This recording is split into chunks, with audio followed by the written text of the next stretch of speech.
right, guys, it's the moment of truth.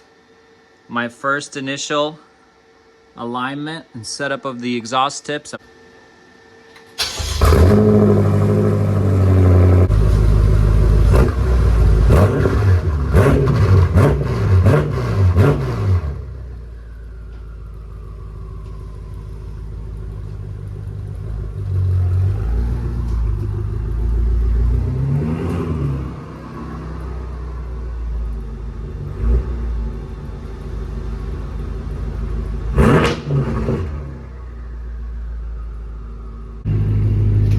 They look pretty good.